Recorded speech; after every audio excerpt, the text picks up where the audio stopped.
Thank you, Madam Speaker, and I'm pleased to have the opportunity to stand up to speak to the budget implementation bill this year and to talk about a number of issues within it that I think are of some interest to all parliamentarians. Of course, our party is not supporting this bill. We've come to the conclusion that the Conservative agenda, as outlined, is not sufficient for this country. It's not taking the country in the right direction, and as such, we have made our decision not to support the budget implementation bill. And there are many things within the bill that have come out that show how, once again, this Conservative government's agenda goes beyond simply budget and into a whole number of areas where we have concerns, where we don't see that they're making progress. In fact, they're taking steps that we consider to be inappropriate in this day and age. You know, I'll talk about a number of these. I'd like to start off, though, by talking about the area that I'm familiar with in terms of the Transport Committee, and as transport critic for the NDP, I have been raising the issue of aviation security. During the prorogation break, we had the opportunity to conduct a forum on aviation security, brought in many different experts, joined together with the transport critic from the Liberal Party, and a very successful effort in understanding the nature of aviation security here in Canada.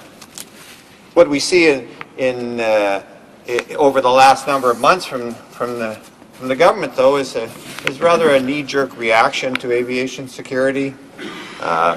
You know, the minister over Christmas decided to, once they had an incident in the United States, he decided, you know, that there was in a late night session to purchase the new full body scanners, which are technology which was tested out briefly in airport in Kelowna this year, and with mixed results.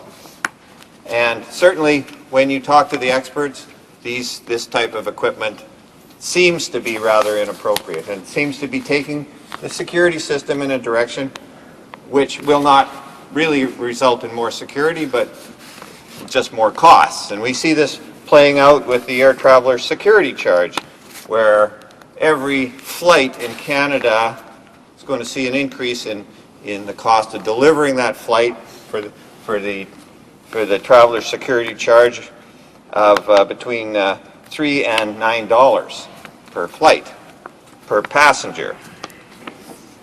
And Canada already spends per capita more than most developed countries on aviation security.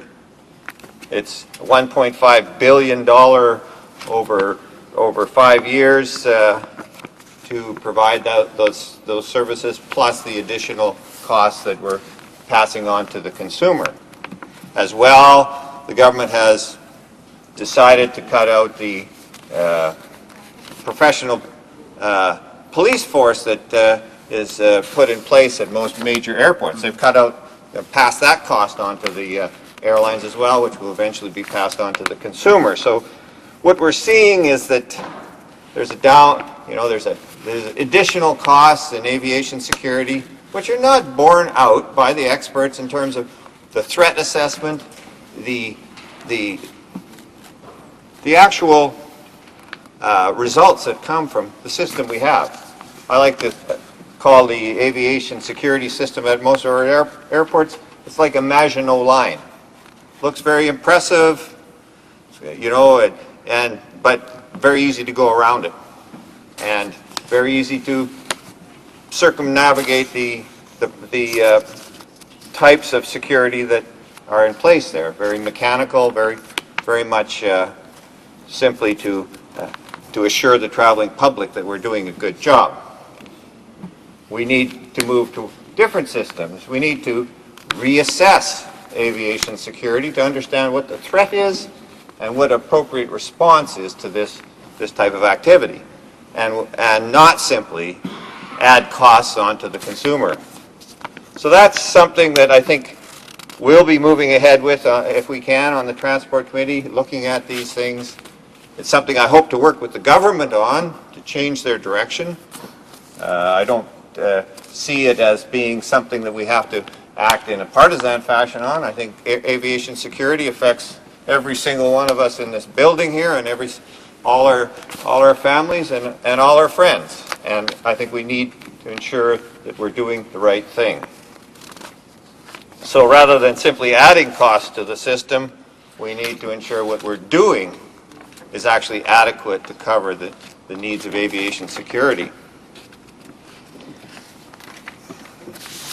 Another item that has really caused a lot of trouble in my riding is the cuts to the Aboriginal Healing Fund, to the Aboriginal Healing Foundation, the end of the program.